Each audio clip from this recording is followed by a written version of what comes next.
जो हमने नाम दिया है योगी शाह। वाह वाह, क्या बात।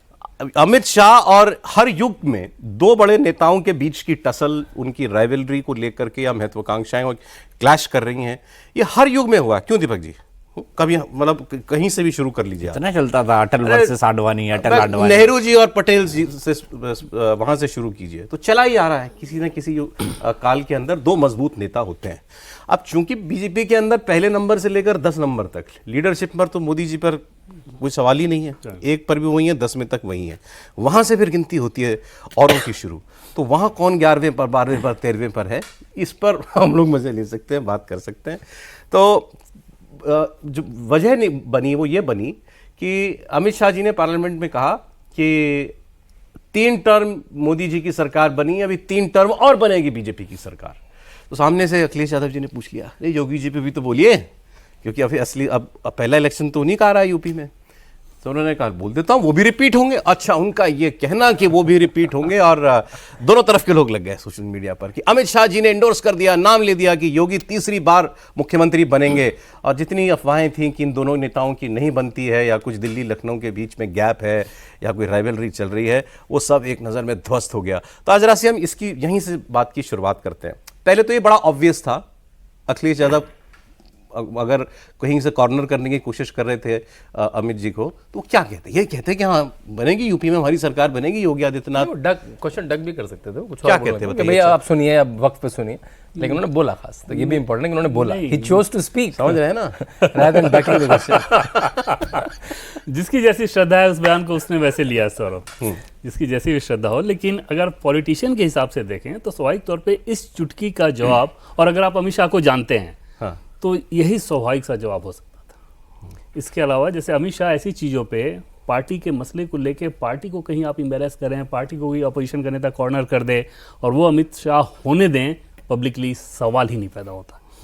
वहाँ पे वो एकदम से अलग स्टैंड, पार्टी के भीतर हो सकता है कि उनका ओपिनियन कुछ भी हो, लेकिन जब बाहर वो जब जाते हैं तो वहाँ पे पार्टी की लाइन। और आपको एक दिलचस्प चीज़ बताऊँ कि अपने करीबी लोगों को भी ये कहते हैं कि चाहे तुम मेरे जितने भी करीबी हो तब तक हो जब तक तुम पार्टी की लाइन टो कर रहे हो, पार्टी के हित में बात कर रहे हो। जिस दिन पार्टी के खिलाफ तुम करोगे फिर ये सारे रिश्ते, ये सारी चीज़ों का कोई मतलब नहीं रह जाएगा मेरे लिए।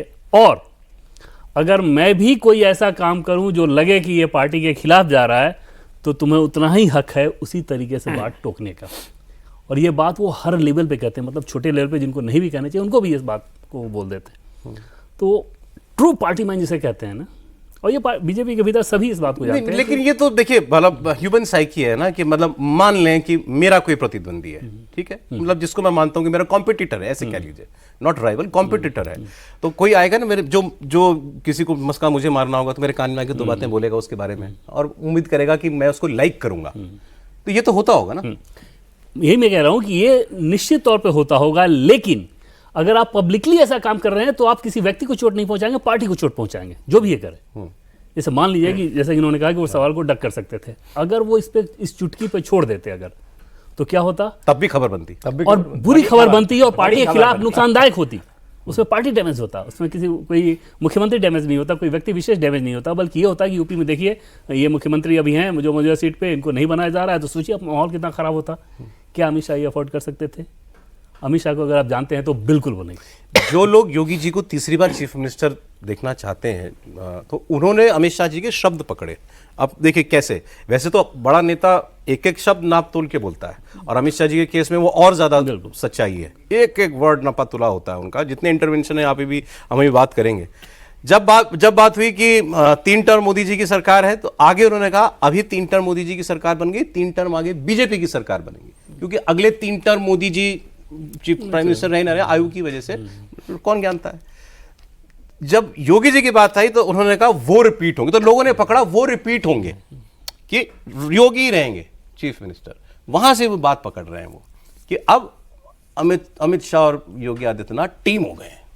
मैं सवाल क्या था इसके ऊपर भी डिपेंड करता। सवाल ये था कुछ योगी जी पे भी तो बोल दीजिए, अखिलेश ने उस संदर्भ में बोला था। अब इसका जवाब अगर वो कहते कि नहीं वहां बीजेपी का ही मुख्यमंत्री होगा तो और बड़ी खबर बनती।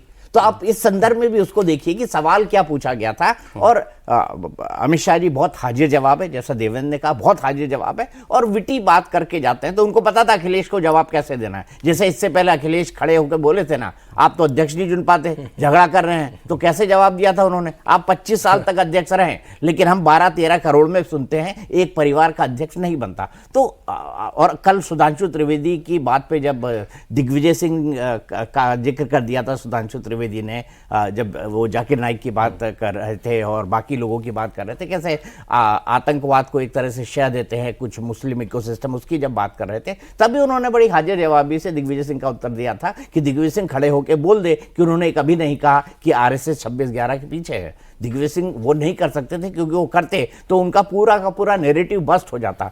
तो अमित शाह हाजिर जवाब है, जो सवाल था उसका जितनी हाजिर जवाबी से जवाब देना चाहिए था वो जवाब अमित शाह ने यहाँ पर दिया है। और सवाल भी उनसे पूछा गया था, योगी जी की बात तो कर लीजिए, तो उन्होंने कहा वो भी रिपीट होंगे। मेरे ख्याल से इसमें किसी भी तरह का टकराव देखना है, इसमें किसी भी तरह से नई खबर ढूंढना दोनों में शांतनु जी को बहुत पसंद